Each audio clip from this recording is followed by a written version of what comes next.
Welcome to PCMC Pop Culture Man Children. Eat me, as the cookie says in Alice in Wonderland. I The am way your you host. said that just sounded like an insult. I know. Like just like an 80s insult. Eat me, bitch. It was a double entendre. Um, you just heard the voice of Nadia Cater. Nadia is a great friend of the show and our Alice in Wonderland correspondent. This is their second Alice in Wonderland episode. And I think the second we have. We have no other Alice in Wonderland episodes. We have the other one we did and then this one. I feel like yeah, that's oh yeah, that's a good point. That's kind of surprising considering there's 10 million Alice in Wonderland adaptations. And 10 million episodes of PCMC. You think we'd get there. But we've gotten to this point. So the last one, if you don't know, was I don't remember how many years ago, but it was it's just called Alice, but it's known in pop culture as the stop motion Alice in Wonderland. The little girl's real, everything else is stop motion. It's pretty trippy. Go listen to our episode on it. Taxidermied animals. If anyone's Ex- interested, is a lot of the animals are just taxidermied stop motion. Yeah. That's great. This is another weird Alice, but it goes weird in a totally different direction. I, I'm all for it. So today Uh, we're talking about Alice in Wonderland from 1966. This was a TV movie. It's actually only like 70 minutes or something. It was made for the BBC. It is black and white.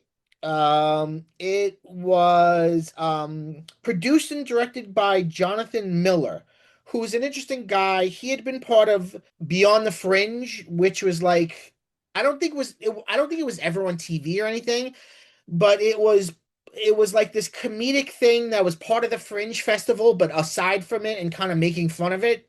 And it was him and the comedian Dudley Moore and the comedian oh, what's his name from he's in Peter this. Cook.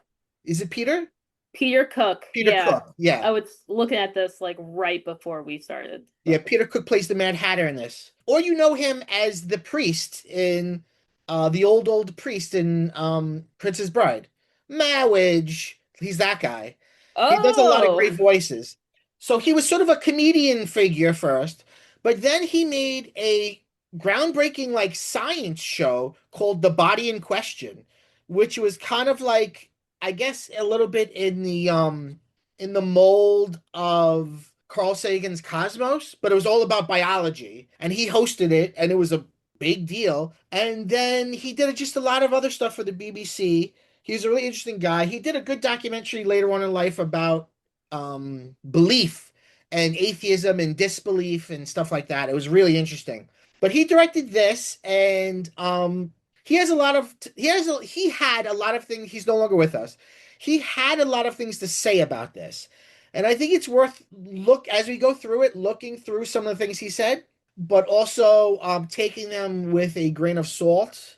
Because sometimes I think he was being facetious. Sometimes I think he was just fucking around. So one of the famous things in this version is nobody wears costumes. There's still the rabbit and the March hare, but nobody dresses like an animal. They all kind of dress in either Victorian clothing or sometimes like military clothing. And he said, "Oh, it's because we had all these big British actors and we wanted to see their faces," which I really don't believe for a second. It's obviously a much deeper choice that he did there.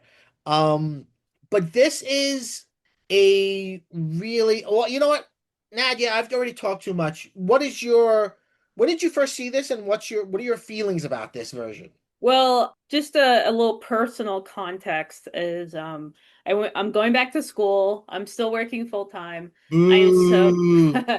I so know. exhausted all the time. I Yeah. and something that has been really helping my mental health has been keeping just a movie, like watching movies. And even though I've done that before, I Yeah. try to make it like a little intentional. So the past Yeah. couple of months I will like think about, okay, what are movies I've heard of or thought about or seen something I've never got around to actually watching it. And I remember years and years ago, you told me about an Alice in Wonderland that takes place a British TV version. It takes place at a university. And that has always stuck with me as like one of the weirdest interpretations. Why And I not? was only partly right. It's just the beginning, yeah, because Right. then the rest of it is just out in the forest. But yeah, so that kind of stuck with me. So I did some digging and I'm like, you know what? Let me finally figure out how to find this. And I became kind of obsessed about it, It's hard to trying to find find it. too. It is hard to find. And it got to a point where I'm like, I kept looking for like, okay, so one of the big actors in this is Peter Sellers. Yes. So I was looking, okay, Peter Sellers. Peter Sellers was in two Alice Versions in of Alice Wonder. in Wonderland. Yeah, Right, versus right. Alice in Wonderland, playing different characters, and they're not too far away from me. I think the other one's from the 70s. So Yeah, like this is 1966. But I still, any looking through Letterboxd, Google, whatever, but Alice in Wonderland, hundreds of things come up. And yeah. it's not usually this one. So eventually I just like was looking on Amazon. I was like, okay, I finally figured out the year. Let's find it. I found a used DVD from BBC Oh, America. really? Yeah, but I paid $24 for a used DVD, but Okay. it's actually in really good condition. All right. It has some documentary on it about like Alice in Wonderland that I haven't Oh, really you know what? I seen. think I saw that. I think I've seen what you're talking about. Yeah, I haven't seen it yet, but I got the DVD, I watched it. I'm like, this is really great and weird. And like Yeah. weird for not weird in the ways that you would expect. So I'm like, Yes, I okay. agree. Yeah. Yeah, so I think that what's really like, I don't even know if we call it irony, but having something so weird like Alice in Wonderland, the story, Yeah. and then stripping it down to like its barest bones Yeah. and just a Victorian era, Yeah. and it you can really see the threads of that. Like, so Lewis Yeah. Carroll's story has a lot in it. There's a lot of different interpretations. One of my least favorite is that it's all about taking drugs and being on a drug trip because I think that's the laziest interpretation Yeah, it's ever. pretty lame. Yeah. Yeah, but the biggest ones are interpretations are it's about nonsense and like Victorian society being Yeah. ridiculous. And having these like mores that don't make sense. And that's kind of where this adaptation really focuses on. It's like it focuses on the nonsense of the Yeah. lives of adults through the eyes of a child who has no patience for any of this. She's like the Yes. sassiest Alice. Yes, I agree. It's so funny. I wrote that down too. She's so not into everything that's happening. Um, Oh, she immediately hates it. Like the yeah. minute she goes through, yeah, and so the movie starts with her, hearing the rabbit, following him, and going through a tunnel in the forest, and then that leads to an abandoned university, Yeah. which she goes through. Yeah, and it's just about nonsense and being Yeah. a pissed off child, like stuck in the Yeah. moors of the lives of adults. And Yeah. yeah, one thing I also wondered, do you think that the so it has a lot of the classic Alice like parts in it, like eating the cookie, drinking, Yeah. Yeah. her size constantly changing. Do you think that's an allegory for puberty? Oh, that's an interesting question I had not thought of. Well, Perhaps. You know, I the I mean, yeah, I'm sure I haven't seen any, but I'm sure there's psychoanalytical reads of Alice in Wonderland. Probably absolutely. many. So, I mean, maybe it is like girl becoming woman kind of thing. Well, I kind of think of like so Alice is supposed to be like 11 years old or something. Uh, That's kind of a stage around them like 9 to like 13. That's a stage in like where most children start mhm. to realize that like they start thinking a little more critically about the world around them, right? Yeah, And yeah, they notice things they haven't seen before and they want to yeah. be treated differently than being a Mhm. child, but adults still see them as children and they kind Right. of like brush them off. And I feel like that's what this adaptation does a lot. It keeps emphasizing that Alice is stuck in this kind of Interesting. world of nonsense. So yeah, I think I a lot of what you read into it, I also read into it, and that's what I like about it. So like, where to start? Well, first of all, I want to say that I don't want to go through this film beat by beat. I don't see a value in that. I think we should just talk about it like people would talk about it. I think most people probably know the narrative of Alice in Wonderland. So let's talk about the nonsense. Well, one interpretation, right? And Jonathan Miller, I think, said this is why he wanted to start it at least in a university or an empty university, is because there's one interpretation that Lewis Carroll was making fun of academia and the jargon of academia and the high-minded nonsense of professors, which is fun. So the nonsense, right? So if you look at like, and it's been a long, long time since I've seen this, but if you look at like Disney's Alice in Wonderland, right? The nonsense, and by nonsense I mean like the nonsense words, the nonsense dialogue. Why? How is a raven like a writing desk? You know, every day the lessons got shorter. Why? Because they're called lessons. That whole shit, right? In the Disney version, I think they really play it up as playful and funny for like little babies to laugh at. But in this version, it's really like theater of the absurd.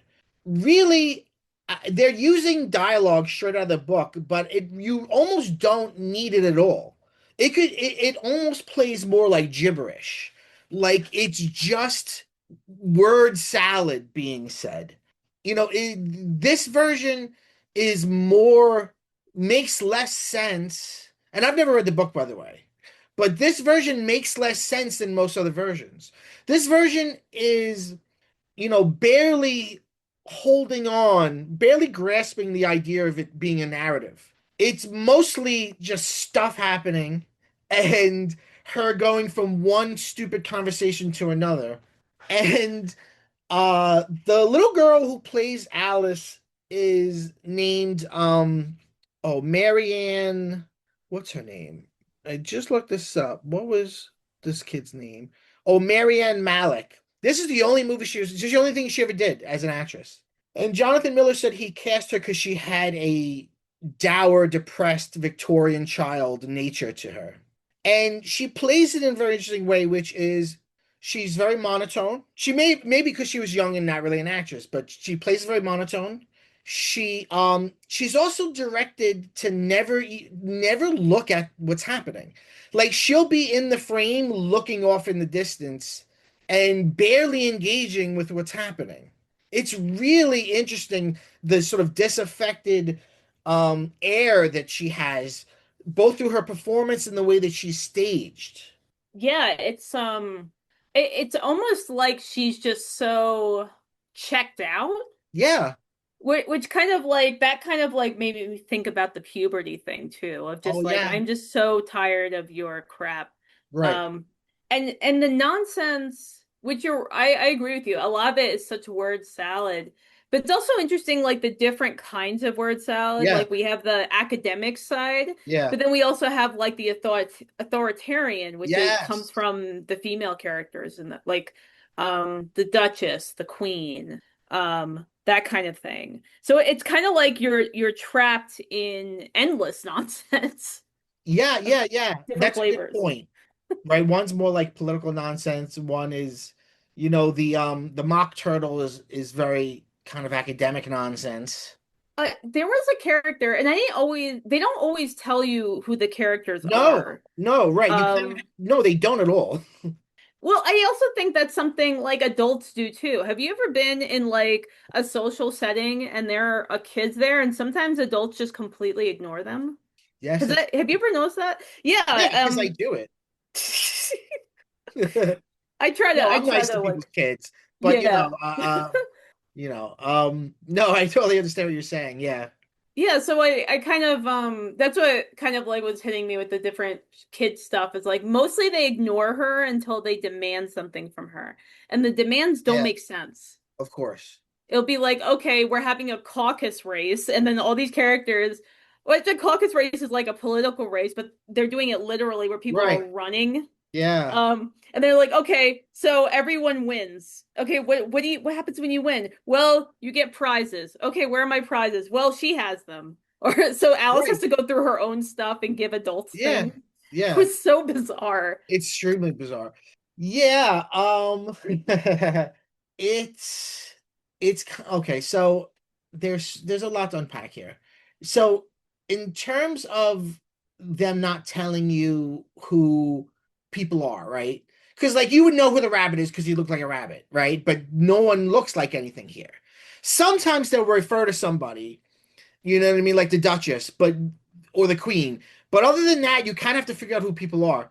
I actually think that this film special, whatever you want to call this, um, it's operating, it's almost operating based on a shared public consciousness. I feel like it's operating under the sense that you already know what Alice in Wonderland is. Like I do think you can enjoy this as a completely weird, you know, experimental art film without knowing what Alice in Wonderland is. But I feel like they are expecting you to know. Because even in the credits, right? In the end credits, when they give the characters names, you'll see an illustration of who they were playing. So it's sort of like this was the rabbit. This was so you know, because there's also other moments that are completely glossed over, like they just weren't interested in. Like when she cries, right? There's the thing where she cries and her tears fill up the room and it's like an ocean. There's like one shot where she's crying and then we see a image of like a slow motion image of like people like in a pool, it looks like, and then that's it. It's like as if the people who made this were not that interested in showing that, but only like slightly hinting towards it. I was wondering about that. I was like, it's either disinteresting or they didn't have the money But they to, had to... they filmed some shot. Yeah, they filmed like one shot. Right. They probably didn't have the money because BBC is notoriously cheap. Though I gotta But say, like, it is cheap, but this production didn't look cheap. no, well, I think they're getting a lot out of really good cinematography. Absolutely. That, what was interesting about that scene, the flooding scene, was like it was so short, and there was just this it's so short and just not paid attention to narratively, but Yeah, it also was a kind of, it put you in a really weird place, like having yeah, a move like that, the Wonderland kind of start in that way. It yeah, was so, it felt like, yeah, like a really strange absurdist moment in a movie full of yeah. birds. The movie, right, but despite how weird it is, the movie also has a sort of acoustic feel or a black box play feel of, like you said, it's the bare bones of Alice in Wonderland. Even the special effects are just done, easy and camera things. Like, like she eats the cookie that makes her big. They just do, old-fashioned forced perspective. Or when she eats the other thing that makes her small again, they just have a big table. And then you don't see her grow or there's just cut and the table's big now. It's almost subtle in a way. I think the more fantastic elements or magical elements aren't really there, but are only sort of like hinted towards. Again, because I Mm, think they expect you to know it. Although Jonathan Miller said that this was not for children, which is I funny. agree. But it did come out in 1966 on December 28th. So it's in between Christmas and New Year. So you imagine that families would be watching this. But I could see children really hating this. I think, and this is not an insult, I do think that this is dull. Um, but I think that's a qualitative thing about it. You know what I mean? I don't, meaning it's a quality of it, not my qualitative, uh, um, Mm. idea about it. I think it wants to be, I think dull is one of the things that it's doing. It's dull to Alice, right? Like Alice is just, she has the hangdog look always, right? I was gonna say it's like a slow cinema kind of thing where it's like, Yeah, even though the movie's only 72 minutes long, yeah, it feels long. And I don't mean that necessarily in a bad way. It's just more like you were immersed in something. It's like kind of like your regular speed is 2x and yeah. then you watch this movie and it's at like 1 or even 0.75 or something. Right, right. No, I agree. I agree. See, now I'm wondering if she had played it differently than the way she plays it, would the whole thing seem different? Because she is our protagonist, right? We do identify with her. She is the character that brings us through. is my feeling of it being dull coming from the fact that my avatar on screen doesn't give a shit about what's happening? If she were more Hmm. like, gee golly, wow, would the whole thing feel different? It's an interesting notion. I feel like it would fall flat for me. Okay. If she was like, wide-eyed and puppy, what is it called? Puppy-tailed? Wide-eyed and Bright-eyed and bushy-tailed. wow, okay, yeah. Bright-eyed and bushy-tail. I well, I think it's kind of like, but maybe this is a more of a personal thing. Of I'm kind of bored of movies that explore the same beats with children and their interaction with the world. Uh-huh. Like I know it's a completely different type, but I think of like the 400 Blows Yeah. being about a protagonist who is trapped in this world of adults, who is never taken seriously, and he's frustrated. And you could feel that in that movie. In this movie, Yeah. I felt that. I was like, children aren't Yeah. always like tragic orphans or happy-go-lucky Pippi Longstockings, Yeah. they have their own multifaceted emotions and feelings, and Yeah. I feel like that's what's interesting to me. I wouldn't say Yeah, this I is agree. interesting to children, but like about children, not necessarily for children. I think Yeah. that's an interesting perspective. Childhood is melancholy. It's one of the things about childhood, right? Think about just being bored as a little kid or just being just out of it. That's why I love, Maurice Sendak's work. I You said 400 blows and I'm glad you said it because I do always think of that with this movie. It's like I would put 400 blows, this and the movie version of Where the Wild Things Are as like a nice trilogy of sad kids, of like Oh, maudlin children.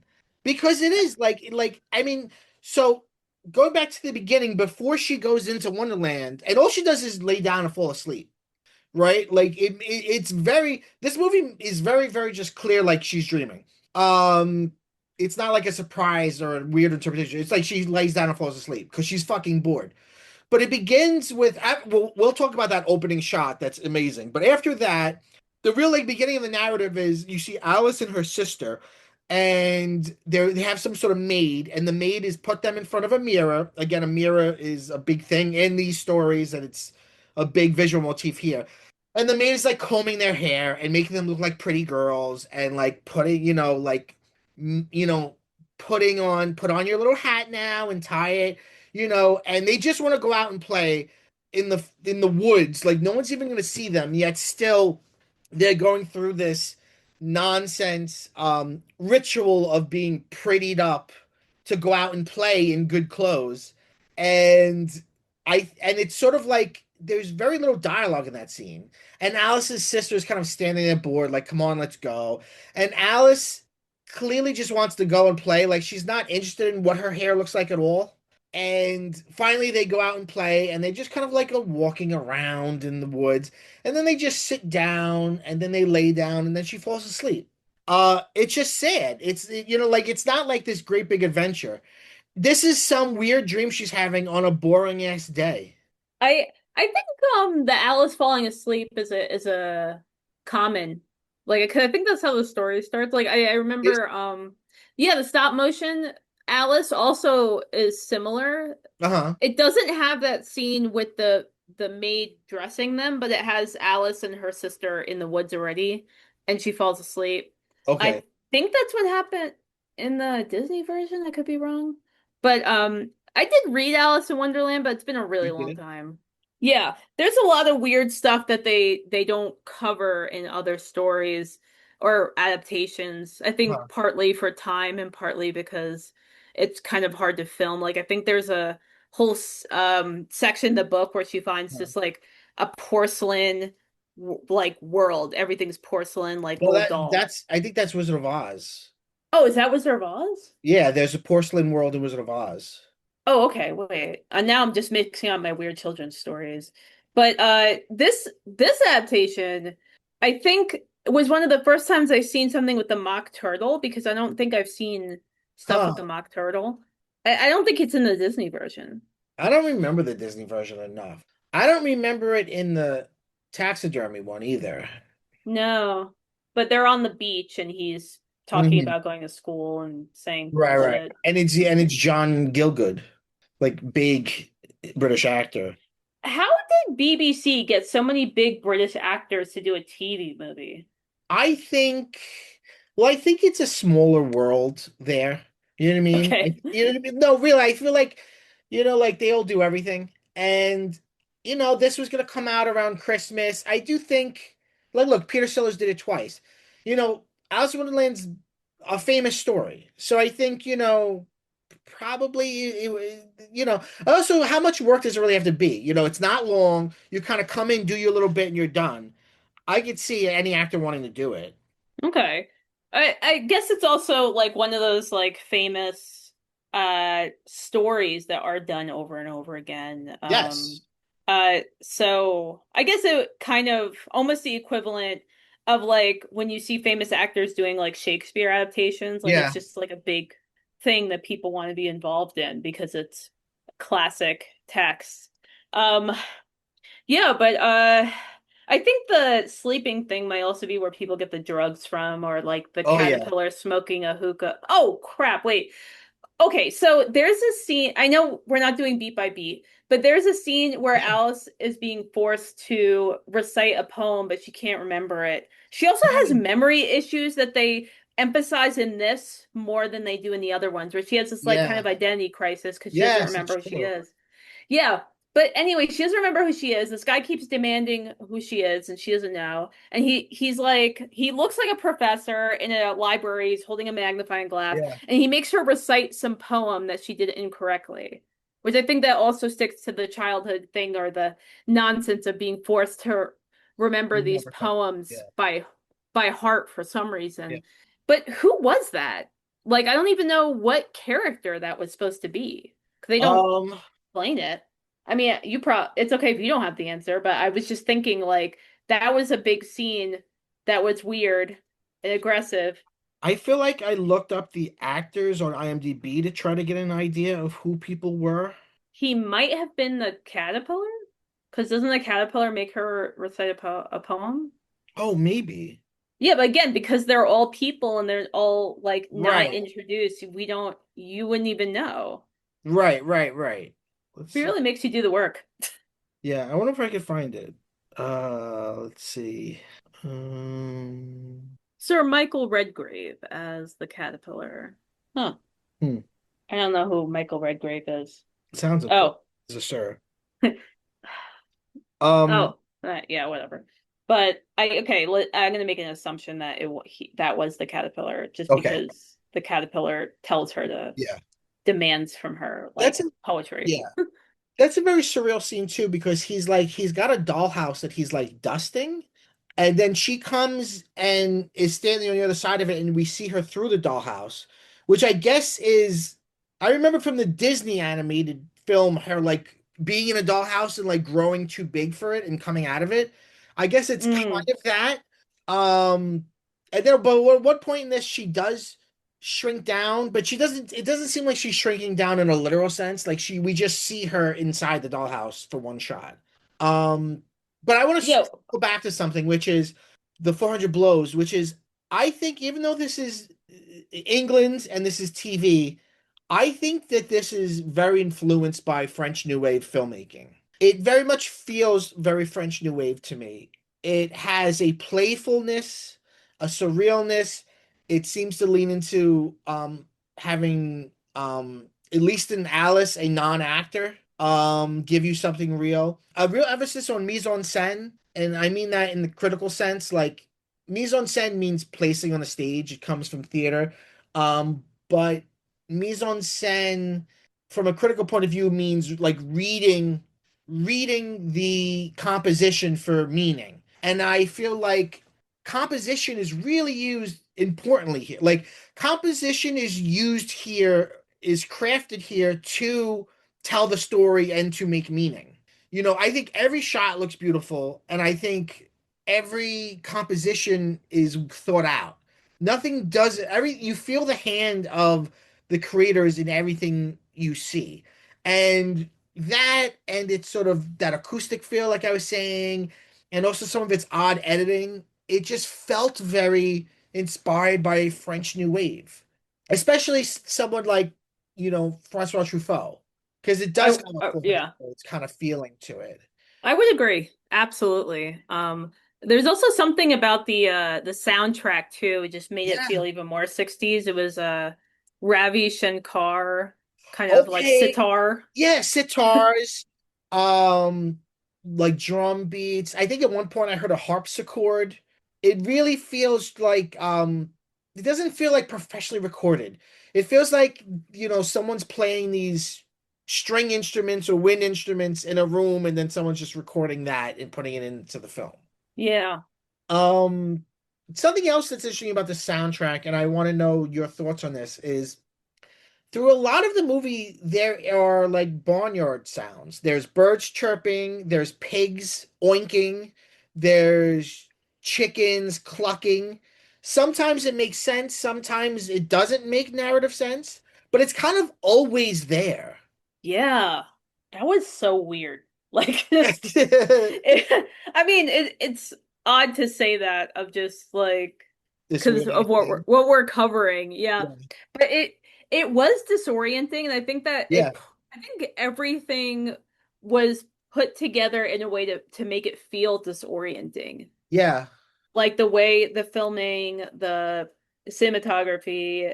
Also, I don't know if you noticed, but there are some scenes that at least one scene where Alice is next to a mirror. I think it's in the Yes. courtroom, Yeah. and like her reflection is not moving in the same beats as her. Yeah. It's like everything is just kind of like so absurd and surreal, and I think the animal sounds are part of that, of just like it could also be like kind of almost mockery with the Uh-huh. animal sounds, because it was a lot of the politics, and when people are getting heated you'll hear more of that like Yeah. oinking, and there's something Yes. like cruel in a way about that, of I don't know if No, we're supposed no, to make that that makes association. sense.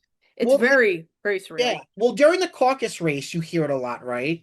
Um, Especially because like the caucus race happens and they're like running around in a church, and we remind me we have to get back to like spaces at some point. They're like in a church and they're like some of them are genuflecting. Is that genuflecting? No, genuflecting is like when you bow, right? Some of them are like doing the sign of the cross. They're like running, but they're really like shuffling and just like doing these weird motions. And it's like they're mocking people. And then they run outside, and then some old woman falls asleep. And then the rest of them like start biting at her. And then you hear the pigs. And that's when like they finally stop and they're like, who won? Who won? And then uh whoever it is like, you all won. I I Yeah. huh. Well, what I'm wondering if like I don't know if I'm reading too much into this, but like if the director and Peter Cook, who played the Mad Hatter, were also big satirists and Yeah. comedians, I'm wondering, and it's a caucus race, which we know is The a political thing. politics Yeah. race. Maybe that was something to that, of just like it's the way people scream and squeal and do terrible, shitty things to each other, and then it's just like, okay, Yeah. who won? It's over. Yeah. I just think about like the way politicians talk about each other. Yeah. Yeah. Like Yeah. during I mean, there's an exception now because we're in a weird place politically in the United States, but generally it's kind of Are like we? We are? um The guy who knows nothing. oh, What do what's you mean? happening? Um, well, I was just thinking like you'll have these politicians saying the worst things about each other Yeah. and how shitty they are. Yeah. And then you'll see pictures a month later, these people are at dinners and sitting next to each Yeah. other and being friends. Like Right. it's so bizarre, and it's like, okay, there's a whole world out there that we don't Yeah. understand. I don't know. It's also, I yeah, I yeah, have a few thoughts. Like go ahead. going with what you were saying, you're making me think of Animal Farm. And pig noises and pigs themselves are kind of a motif in this. At one point, the Cheshire cat turns into a pig. And did that happen in the book? Or is that some weird thing that this one does? I don't remember. It's I I do odd. know the Duchess's baby turns into a piglet. Like that happens in the book. Okay, so that happens here, but it's also but maybe they're just melding it together because they say it's a Cheshire Cat. Um, That's okay, played by like a tabby. right. All right. So, okay. So another thing I think is because no one's dressing up like animals, the animal noises are kind of like not standing in for it, but almost in a satirical way mocking it. Also, I think some of the ways that people act in this are so animalistic. They're acting more animal than in other versions. Like in other versions, they might like be dressed like a caterpillar or whatever, but they're just a person. They're just an anthropomorphized caterpillar. Whereas in this, like even though they're people, sometimes they're acting very like animals. There's something very like, I mean, maybe that's what draws me to the Freudian of it. Like, there's something very base about this. There's something very like, you know, I could see like this thing easily leading itself to like a psychoanalytical semiotic thing of like just going through every little object and being like, what does that mean? What does that mean? And we'll, in some ways that hints at next week's episode. Um, but yeah, the pig noises. Oh, okay, all right. So wait, should we talk about spaces now? Sorry, roll over the place, but that's the PCMC way.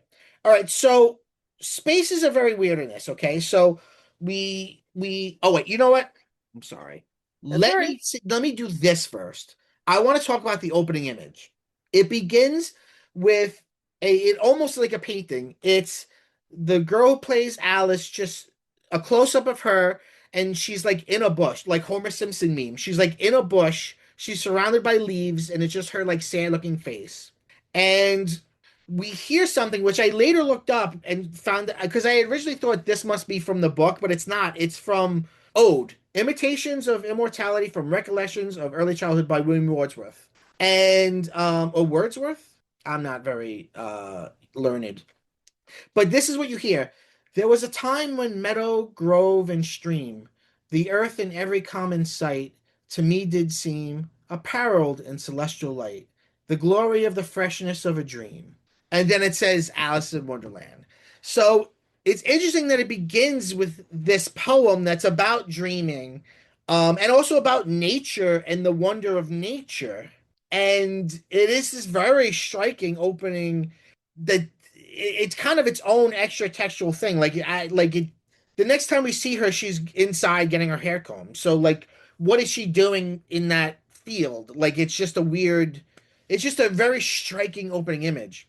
And we should say that Alice sometimes is speaking, but then there are other times where she's not speaking, but she's speaking via voiceover. Like, there's a whole scene where she's walking with the Duchess and they're having a conversation, but she doesn't move her mouth at all, yet she's speaking, which is a really interesting odd choice. And also sometimes she's doing her dialogue in whispers. So it's voiceover and she's whispering it. And that's how she's doing this. She's whispering. So the very first thing is this little girl's sad face, and then she's whispering some poem, and you're like, what is going on? Yeah, that was weird. There's also she seems to have dialogue with herself, but it could also Yes. be another character, but it's her voice whispering and she's responding to it. Right. Yes. Yes, Which I that's a was very wondering weird. if that was the cat or not. Because the Cheshire cat in this Oh, doesn't really do anything. He kind of just hangs out and then at one point his in the giant head's in the sky. sky. Yeah, And he's like but it's a real impossible to cat, catch. so he's Yeah, just yeah. kind of sitting there doing nothing. Right, right. Um, yeah, she does have like dialogue scenes or so. But then there's others just where like there's one scene where she goes into this house and you hear like someone say, Marianne, bring me my gloves. But like you don't see who's saying that. So you And have to know. Yeah. yeah. Which is it's the rabbit keeps calling her Marianne. Oh, is that what it is? Yeah, he But it's a woman's voice that says it, I think. Or am I wrong? I That guy think it's does just have a a British weird old voice. I think He's it's just Paul a British McCartney's guy. grandfather in A Hard Day's Night. Do you ever see A Hard Day's Night? No, I haven't. It's the first Beatles movie. It's very good. This guy plays Paul McCartney's grandfather, who's like this funny old guy who like comes along with him and gets into trouble. Hard Day's Night is great. I think it's actually the best Beatle movie. Although Yellow Submarine is also very good. We're gonna do PCMCs on the Beatle movies. That's a great series. Yeah. I love There's that. four. There's Hard Day's Night. which is like sort of satirical, kind of like it's a black and white satirical kind of slapsticky comedy. Then there's Help, which is like very slapsticky, like parody kind of comedy. Then there's Yellow Submarine, which is this great trippy cartoon. And then there's Let It Be, which is like this sad documentary. Oh no, and then Magical Mystery Tour, which is like straight up art film. So there's five Beatles movies. Anyway, that's not what we're talking about. Well, that's a weird thing to think about, though, right? Of like, there's just a series of movies about a band. Yeah. Like, we don't really do that anymore. They also really were trying, they were really courting J.R.R. Tolkien to let them make a Lord of the Rings movie. And they wanted like Ringo to be Frodo. And he was like, no. He was like, this is a terrible idea. And I'm not gonna let you do that. I Um, I'm okay with that. yeah. Um I yeah, that I can't imagine that being interesting to be honest. All right, let's talk about Ringo as spaces. Let's talk about spaces. yeah. So there's no real rabbit hole. She goes through like a little tunnel. And then we're in this academic building, and this really reminded me of Cocteau's Beauty and the Beast. You've got all Mm. these windows open and the curtains are blowing inward, this long corridor, and she's chasing the rabbit. Um and then you'll see like weird, I think they filmed it in a hospital. I don't know if it was really an academic building, but there are like weird posters around of like educational things or hospital things. And then we are in a church at one point.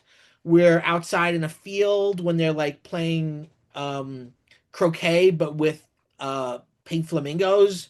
Um, we are with the Duchess. When we first meet the Duchess, we're like in like a kitchen. The Marianne scene, she's in someone's like cottage that's just Yeah, full of knickknacks. Like yeah, it feels some of the spaces feel claustrophobic. yeah. Well, the whole movie feels small, but not in like a bad way, like they didn't have money. Like it feels like he wanted it to feel small. Because there's also this movie doesn't care about transitioning things. Like something will be happening and then something else is happening. Like no segues, which I guess is very dreamlike. But like she'll just be in one space and then suddenly be in a completely different space. It ends in like that like courthouse. Um, the manatee party is outside, which I guess is traditional for that. Yeah, it's just really interesting because there's nature. At one point, she's walking down a trail, but then on the side of the trail is like just someone in a bathtub washing themselves, like out in the open. It's just full of surreal, um, like nonsense, like visual nonsense. Like at the end when they're in the court, like there's all these like I want to say box seats, but it's not a theater. But like on either side, it's got that parliamentary thing of like people can stand everywhere and watch. And like there's just one guy like shaving. He's like got like a bowl and a mirror and he's just like shaving with a long razor while the trial's going on. It's just a visual gag. It's just a visual joke. When they're on the beach, Yeah. yeah, which also again, that wasn't a transition, but it was like the closest thing we get to one where the Duchess Yeah. when she's walking with Alice and she asks her, "Have you met the mock turtle?" And Yeah. Alice was like, "No." Well, you have to. And then it's just all of a sudden she's on the beach. Yes. We have no idea how she gets there, and she's talking to the mock turtle and whoever the other guy that's supposed to be with him, talking about nonsense and Yeah. a Yeah. Who's that? lobster Who's that stand. guy? I don't know, man. He's not the rabbit. Like, who is that guy? The mock turtle and the griffin. Okay. The I'm Griffin. looking this up. I'm not I don't have a file cabinet of Alice in Wonderland stuff, but Also, at the Mad Tea Party, there's there's besides the Mad Hatter, there's the Dormouse and who else? One other person. I'll look it up because they're played by Michael Gough, yeah, it's the March Hare. March Hare. Yeah, Michael Gough, who's Alfred in the Tim Burton Batman movies. Oh. Yeah. But he plays like it's all played so weird. Um, there's so much to talk about. What are your favorite performances?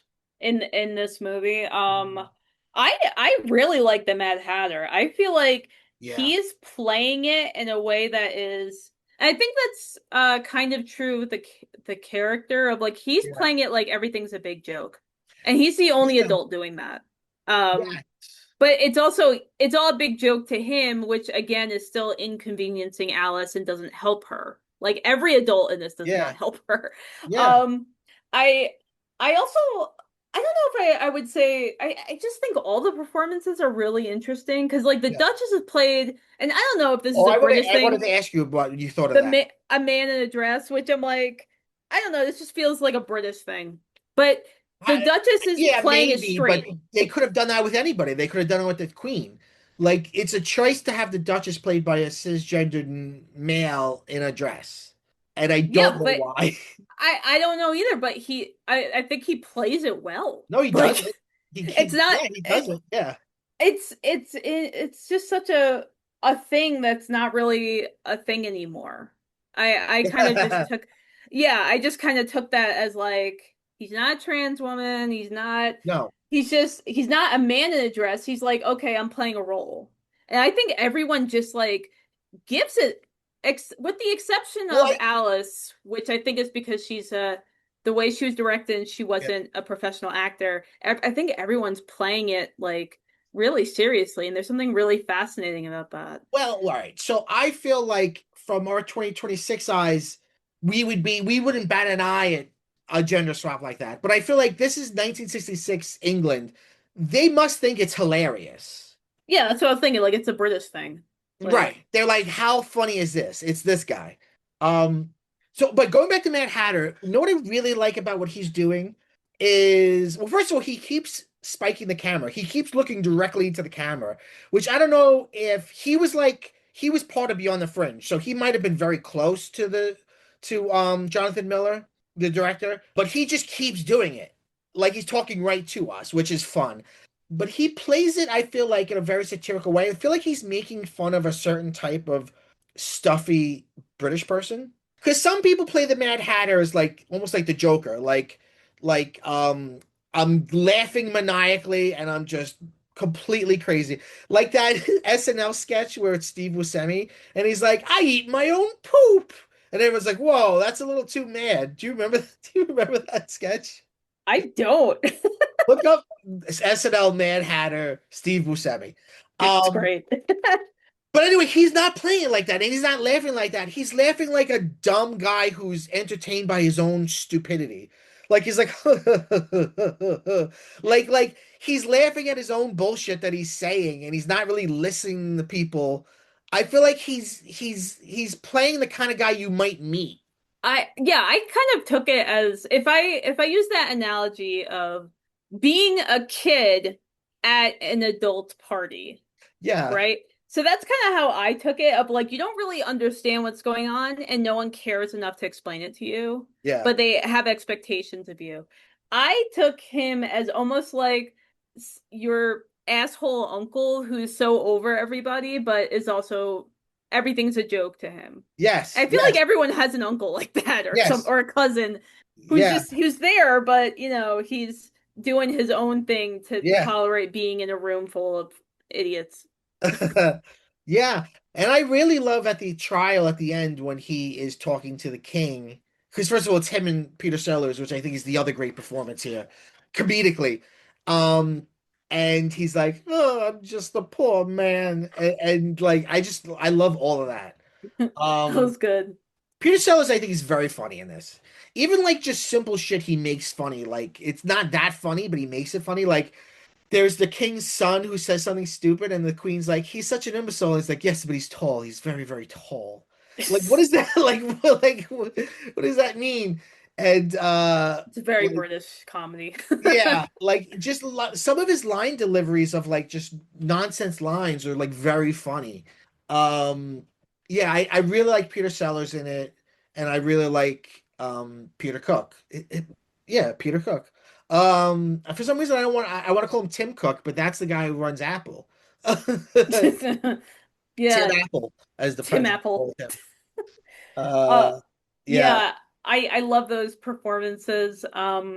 I also weirdly I do like the Duchess. I actually yeah, find the Duchess really interesting as a character. because she's kind of having her own thing and she's difficult, but also she has a moment with Alice when they're walking through like the woods together that I think is almost cute. Which what like what's the moment?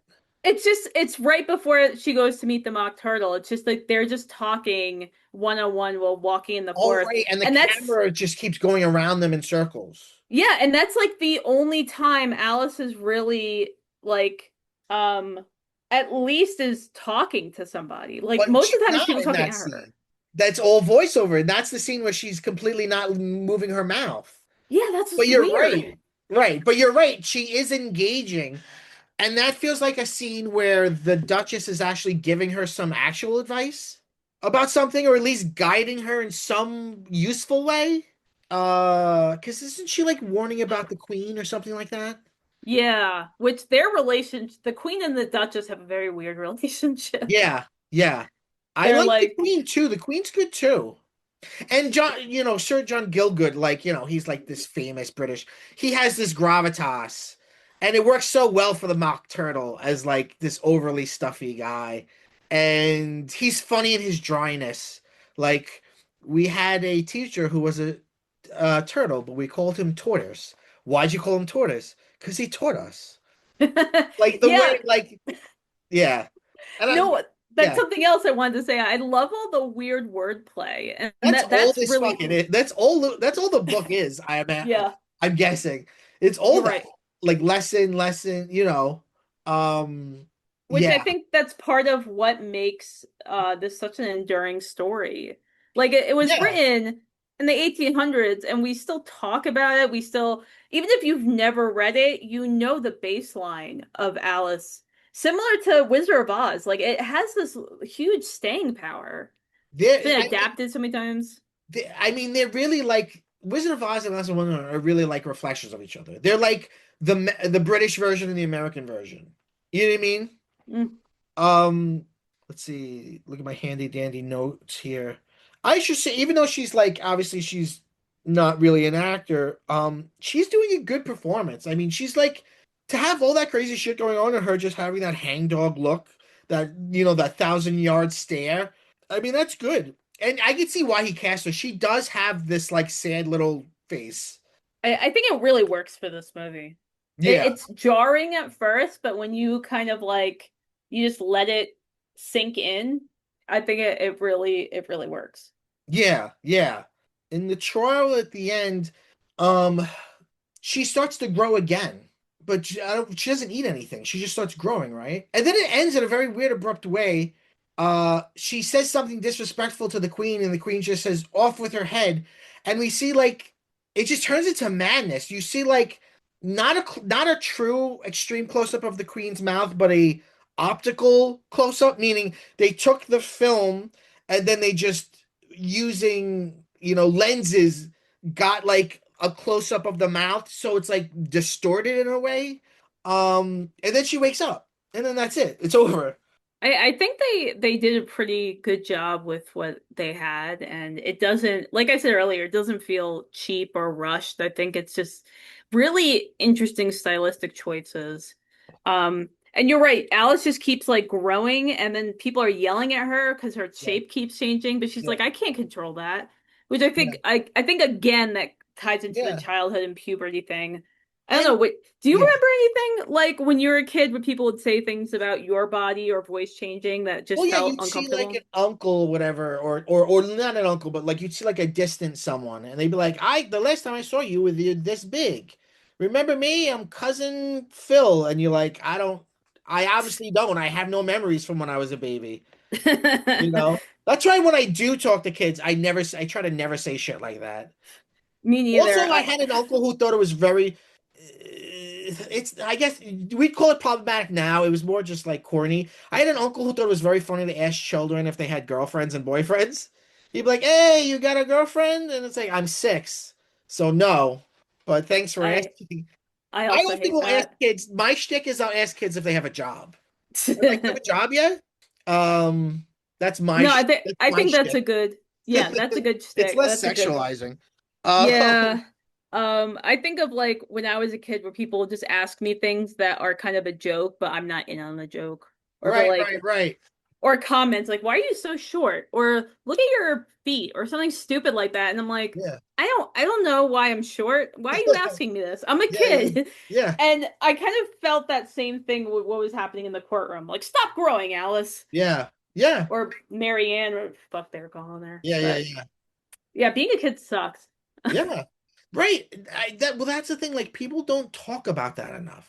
Like, I like again going back to one of my favorites, Where the Wild Things Are, the book. I mean, now, I just love that book. And at the time it came out, it was like controversial, and they were like, "Well, he's a bad kid, and he bites his mother." And he's like, he's just angry. Like kids can be angry. Why remove that as an option for what kids can feel? Kids can feel every emotion. I feel like, I love children's programming. I love animation and, stuff like that. I love Mickey. But, I do think that bad children's stuff is condescending or pandering just for Mm, money. And the good kids stuff, like the Muppets or everything Jim Henson did or everything Mr. Rogers did, like or even J.K. Rowling before she became an insane person. Like it's treating kids with a respect. It's being respectful of them and talking to them, not at them. hmm I like stuff like that too. As now that, you and I are older and we know more people with children, Uh-huh. I don't know if you've noticed this, but I feel like I'm seeing different types of parenting than when I grew up. It's not Yeah. a bad thing necessarily, but it's like when I see, like, I have a friend who has two kids, and the way she talks to them is kind of like, you have a choice, or Yeah. okay, this is your option. What do you want to do? And I'm like, you could ask kids what they want. You Yeah. don't just make the decision for them. It like blew my mind. Yeah. And yeah, so I kind of like think about like parenting a lot in that sense, or like children, and how much children are kind of are stifled. And like they have to be a certain way or live up to an ideal that is almost impossible. Well, it's like the Cat Stevens song, Father and Son. He says, "From the moment I could talk, I was ordered to listen." Oh yeah. Like I'm not a parent, so I can't speak with any real authority. But I love what you're talking about because, like, what we get, like, isn't progress the idea about everything? Like, why, like, why would you rely on like tradition with child rearing? Like, my grandfather did it. Like, well, then you're smarter than your grandfather, and your father's probably smarter than him and knows more and has more knowledge at their fingertips. Like why not progress? Like people that are like, "Oh, I wouldn't do that. My parents didn't do that." And it's like, well, that's that's stupid. Like, you know, anyway. You have a choice. I think Yeah. it's people don't realize how much of a choice they have. Yeah. And Well, we some kind of, people do. yeah, it's like, well, when your parents did that to you, did that make you feel like shit? Well, that's the Yeah. thing. I think sometimes they perpetuate stuff because they don't want to deal with something happened to them that wasn't right. Oh, that's an interesting. I You know didn't what I think mean? about Like that. Yeah. I have to treat my kid the way my parents treated me because if I don't treat my kid that way because it's wrong, that means my parents are wrong. And some people just don't want to deal with that. It's like that Bob's Burgers when Bob's like, I think I had a bad childhood. And Linda's like, I know. Like, of course. And he's like, what do you mean? Like, Yeah. look at the way you're standing. No one with a good childhood stands like that. Yeah, exactly. Oh my God, I Uh, love that. Um, I wanted absolutely. to close with one question for you. Okay. Not to put you on the spot, we could both think of this together. So this is our second Alice in Wonderland weird ass movie. Um and but they don't do this. Well, I was gonna say, do they do this to Wizard of Oz? There's the Wiz. But I don't know, like there seems to be something about Alice in Wonderland that's malleable in a way. Um, like what do you think that is? Why there's so many weird versions of Alice in Wonderland that do all these different crazy things? Well, I think one thing is that it's a recognizable story, obviously. Uh-huh. I think while while the story is satirizing Victorian culture and mores, Yeah. the way it's done is that it's easily malleable. Like it's Yeah. not so specific to the Victorian era that you can Right. only make it in that way. Like I don't even know if you asked anyone on the street Yeah. who's about Alice in Wonderland, would they even know it took place during the Victorian era? There's really not much, like whatever version you've seen, I'm thinking especially the Disney one, Right. there really isn't much there that tells you what the Yeah. time Yeah. period. Yeah. Yeah. And the same thing with The Wizard of Oz, and I think because the the comedy could be or the storytelling can be broad, that Mhm. makes it more adaptable. Um, I Right. also think because it's a public domain story, Sure. that also helps people want to adapt it because hey, we don't have to spend money on that at least. Yeah. Um, I also think that having children as the main character is also pretty good. Yeah. In that it's interesting to make children the protagonist because it's Yeah. from their view. So I think that's it's just a lot of things like together that Yeah. add up. It's also a lot of it is as we talked about kind of nonsensical. Like if you look at Oz, Oz doesn't make any sense. And I Yeah. Yeah. think Of course. Yeah. and of course something that is nonsensical I think can be adapted to be nonsensical in so many different ways. Yeah. So That's true. there's a lot to I think to it's almost like clay. Like there's a lot to mold here. Yeah. What do Yeah. you Yeah. think? Well, I guess I mean Alice in Wonderland and Wizard of Oz are in a sense they're like truly fairy tales because it's about the adult world being scary and confusing. And maybe that is enough um of a universal thing even to adults that the framework can change, but that basic idea of you're a kid and you're put into a world and it just doesn't make any sense. The way people talking doesn't make sense. The way people are acting with each other doesn't make sense. Nothing makes any sense, which is like what growing up is. Yeah, absolutely. And I think that's why it's really enduring. Um, Yeah. I was trying to think like before we start recording of like what other children's stories have we seen adapted in such a way so many times? And the only thing that I came up with was like Pippi Longstocking and Anne of Green Gables.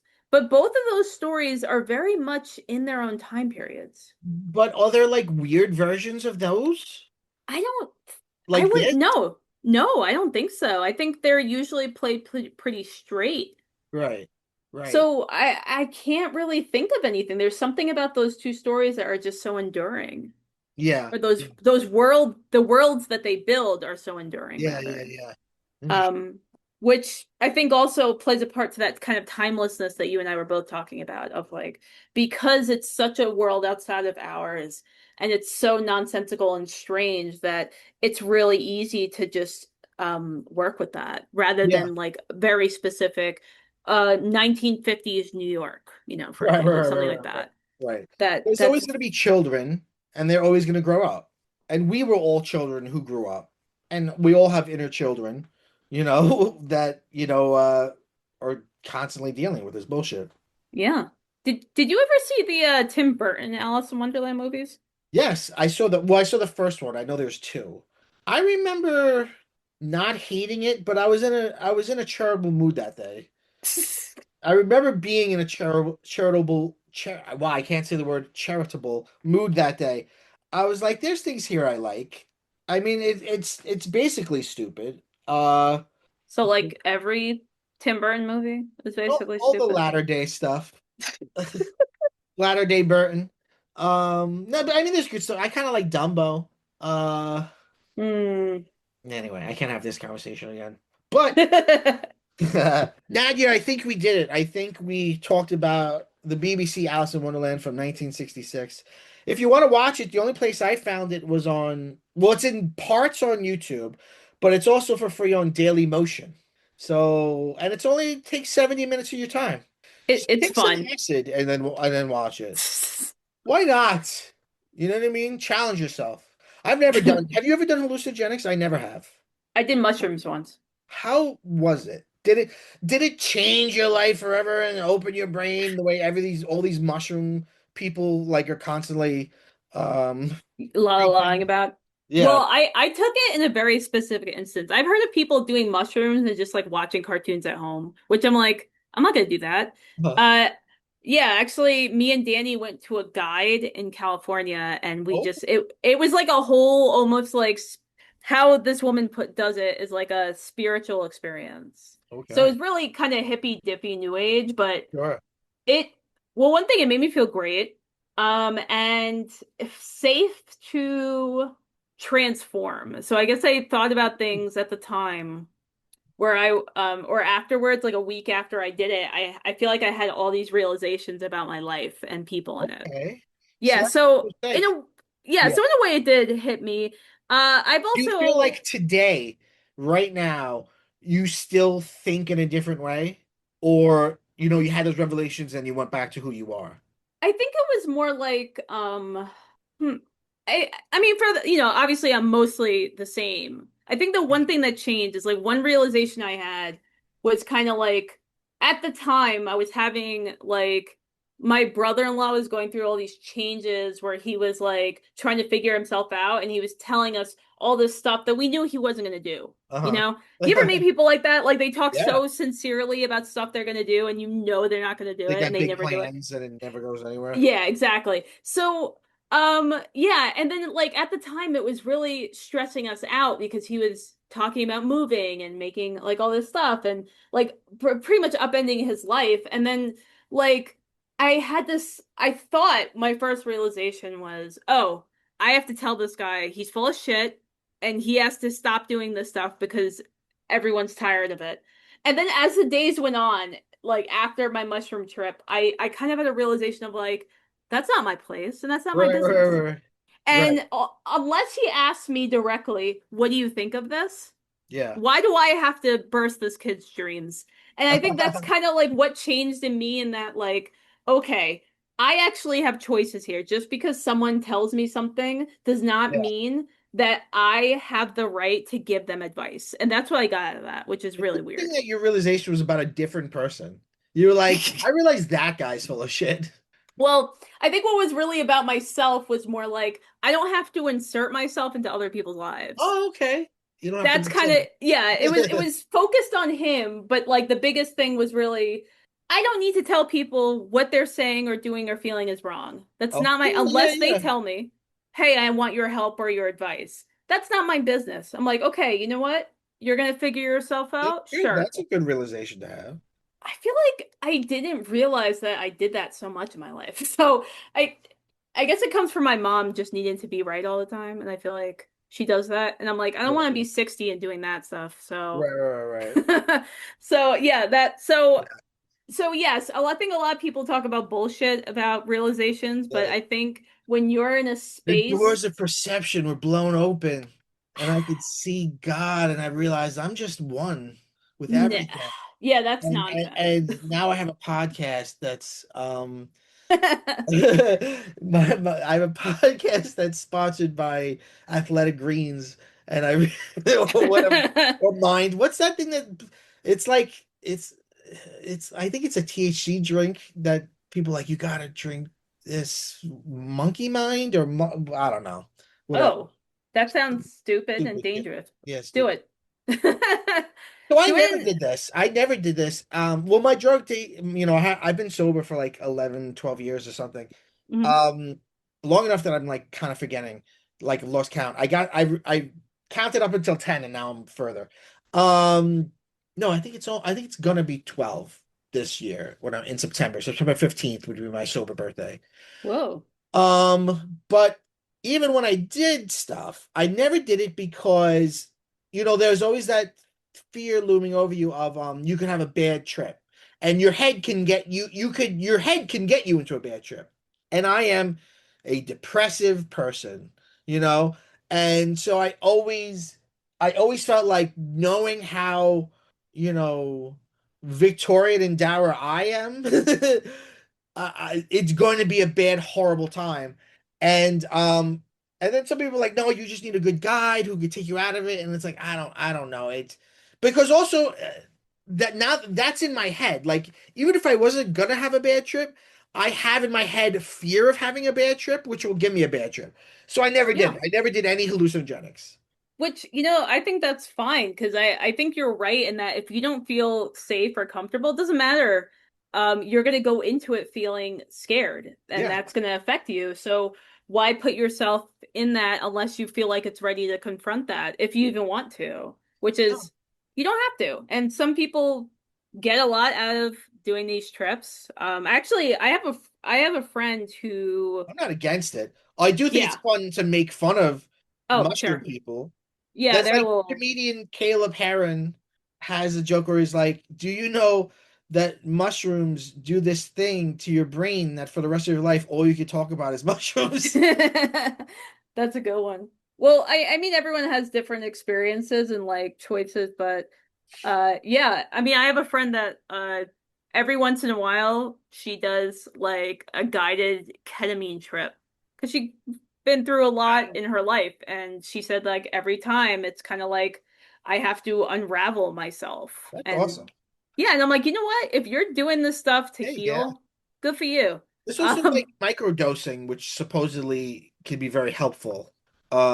oh yeah. Whatever rattles your snake. I just made that up. That's not a real saying. Rattles your snake. No, that's interesting. I want to This see has it like a been thing. PCMC. I'm Mike Bongiorno. I was joined by my good friend and yours, Nadia Cater. Nadia, we end just about every episode by saying, Go bye bye.